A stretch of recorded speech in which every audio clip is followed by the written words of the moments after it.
Good afternoon, YouTube. This is Central Oregon Survival Network coming at you again. Today I want to do a review of several different types of sewing kits. Yes, I said sewing kits. Not the most prestigious thing in the world, but I believe is an essential piece of your gear. Now, when we talk about the differences between a regular sewing kit and a survival sewing kit, my opinion is a survival kit is multi-use compared to a regular sewing kit which has very limited usage.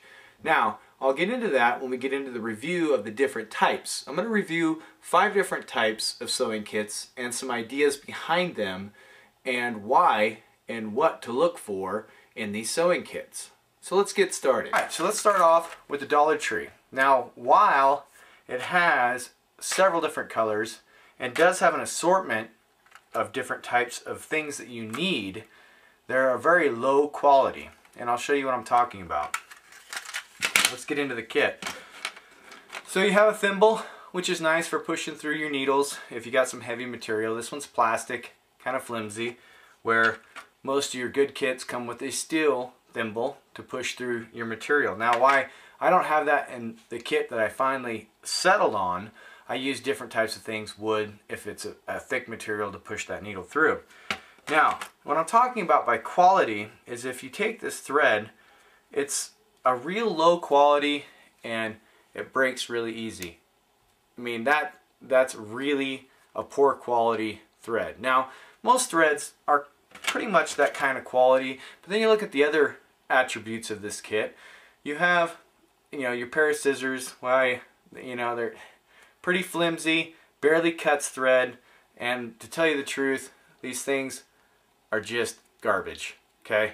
These things don't work, they're just garbage.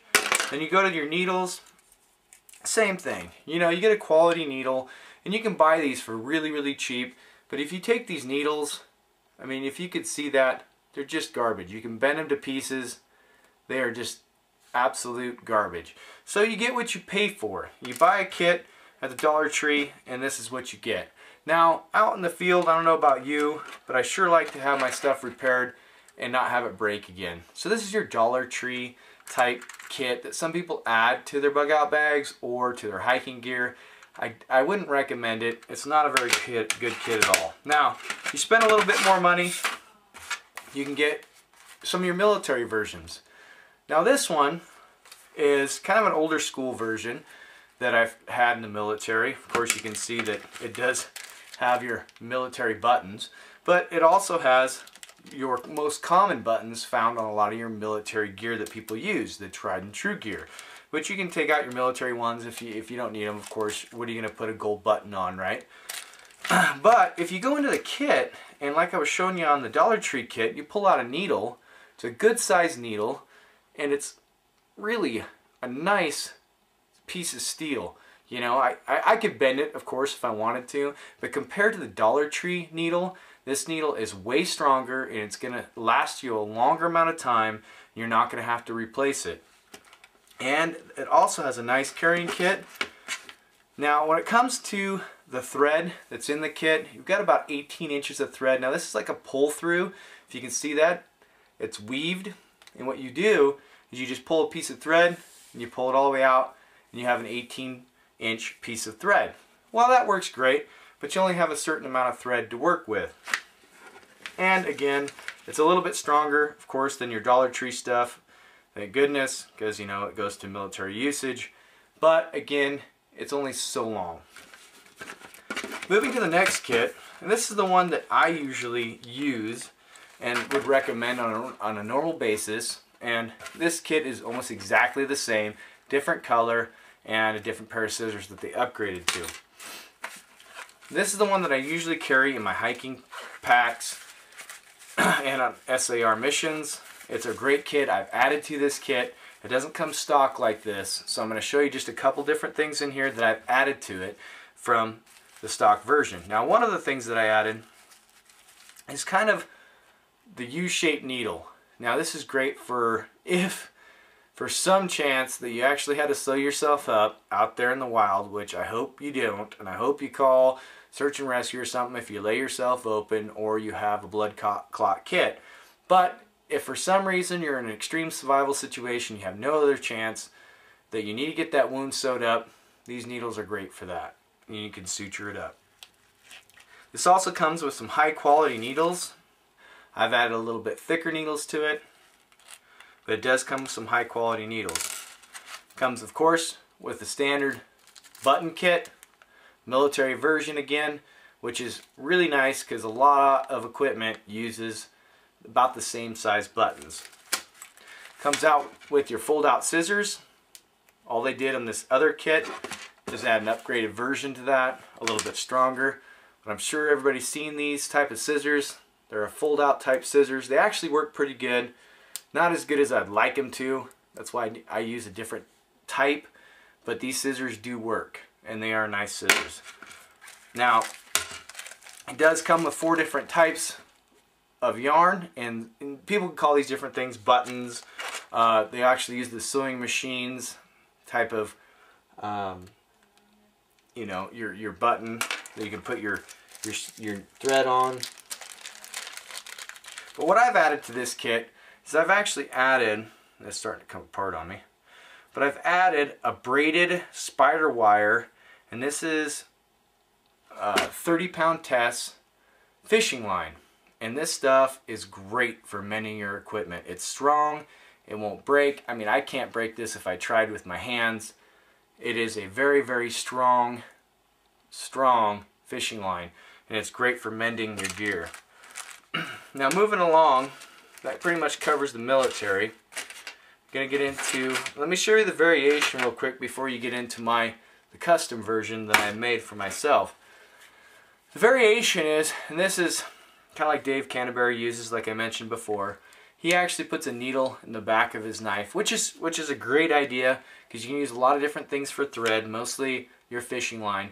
But he puts a needle, basically duct taped, on the back of a lot of his knives, so he has that needle available when he needs it. Now that's a great idea. You know, I don't do that because I actually have a sewing kit that I do use, which is the one that I finally came to. And yes, I did use an Altoids can. One of the reasons is I don't like smashing. Like a lot of these kits, they can get smashed inside my gear, can bend the needles. Even though I've shown you that they are strong, they can end up poking you, things like that. So I went to an Altoids can, which is pretty much because it's a small size and it's lightweight. Now, getting into this kit, what I usually do to make it waterproof, of course, just grab your bag, rubber band, and cover it up, and now you've got a waterproof kit. Now, getting into this kit, there's a lot of different stuff in here. So what I'm going to do is I'm going to stop the camera, lay it all out for you, and explain each piece. Alright, here's my sewing kit laid out. I like to call it a survival sewing kit. Now, in my personal opinion, like I said, a survival sewing kit is multi-use to where a normal sewing kit is not. This is everything that I have inside of the Altoids can. Altogether, it weighs 3 ounces. It is about 3 3/4 inches long, 2 1/4 wide, and 3/4 thick. Now, it includes, what I have is a variation of different size needles, 7 different types of needles, and they go from about size 18, which is kind of a yarn needle there. Let's see if you can see that. But I have kind of everything in a convenient little setup here. All I did was cut out a piece of small canvas and include all the needles. Now you got a size 18 and it moves down to the smaller size needles. I've also added your bobby pins on the sides. Those always come in handy. I also have patch material. This is just a thin canvas patch material, just in case if I need to patch up stuff. Now when it comes to thread, you know, a lot of people have different opinions about that. What I use is I actually do have, and these are on bobbins, and before I think I called them buttons, but these are bobbins off of the sewing machine. They're plastic, you can get steel. Now what I've done is I've put thread on one, which is just some green high quality thread, which I can use just for your simple usage. Now I've added a 10-pound test, which is equivalent to, in the braided fishing line, this is equivalent to a 2-pound test size. So it's a really thin type braided fishing line. And I really like that because it's very strong. It's 10-pound test. I've also added a 30-pound test, which is Spiderwire, and each one of these are different. You can get that description underneath the video. This is a 30-pound test, and it's equivalent to an 8-pound test in diameter. I've also added a 50-pound test, which this one is equivalent to about a 14-pound test. And this is braided fishing line, which is very, very strong. And I like adding this to the kit. Not only can you use it for fishing, but you can also use it to fix your gear, and it's very, very strong. It's not going to break like thread is going to. So I highly suggest to get these bobbins and put your own type of thread or fishing line that you prefer. I also added a razor knife. I really like having a razor knife in my gear. Works well. I can cut material if I need to, cut thread, which I've also added. And we talked about scissors earlier. You gotta get a high quality scissors. This actually comes out of the Swedish cards. Now, if you've ever seen little survival kits, they call it the Swedish card. It has scissors, has like a toothpick, a knife, file, things like that. Well, I pulled these out because I really like them. They're super strong, they're stainless, they work really well, and they're very sharp. I like those, so I added those to my kit. I also added the tweezers out of those cards because I like having the tweezers. I got kind of big fingers when it gets to doing small stuff with thread. These really come in handy. Also added the well, actually we got a needle de-threader, or I'm sorry, a needle threader. If you've seen those, I'm sure you've seen those in most sewing kits. It's nice to thread the needles, especially with hands like mine. And then you have a seam ripper. I really like having a seam ripper just in case if I got to rip some seam out, re-sew it, things like that. It makes it very convenient. I like adding that to my kit. I have buttons in this kit, but I have buttons that are what I use. Now, when you break down your kit, you don't need a whole bunch of buttons. Just see what you use as far as buttons and add a few. So I've got a few, medium size, a couple small buttons that are what I use on what I wear. Now, what makes this kit a little bit different is I've added the fishing aspect to it. Now, what I've used is what I have here is an actually black powder primer little container, so I don't have a bunch of fishing gear rolling around inside of my sewing kit, which works really good, and it holds all of this fishing gear here. Now I have your BB split shot, about 24 of them. I also have your bullet type weights, which are really convenient. I have about 6 of those. Number 6 hooks, 4 of those. And what I really like is the treble hooks. Now these are about a size, I think 14 treble hook, which are great for small fish, and it's easier to hook them than with a regular hook. And I've also added a Dick Nite with a little bit of a flash there. And actually those really work good. I've used them in a lot of places, and probably this spring I'll take this kit out and actually show you how it works. Now, like I said, I actually have fishing kits and all sorts of stuff, and if you ever find yourself in a survival situation where you actually need this stuff, it can come in handy. Now, how often you're going to find yourself in that type of situation? Probably not that often. But to add this small piece into your sewing kit, I believe is an absolute essential. Now I've just made my sewing kit multi-use and basically a survival type sewing kit. Anyway, thank you for watching. This is Central Oregon Survival Network, and I thank you for your subscriptions and everything you do.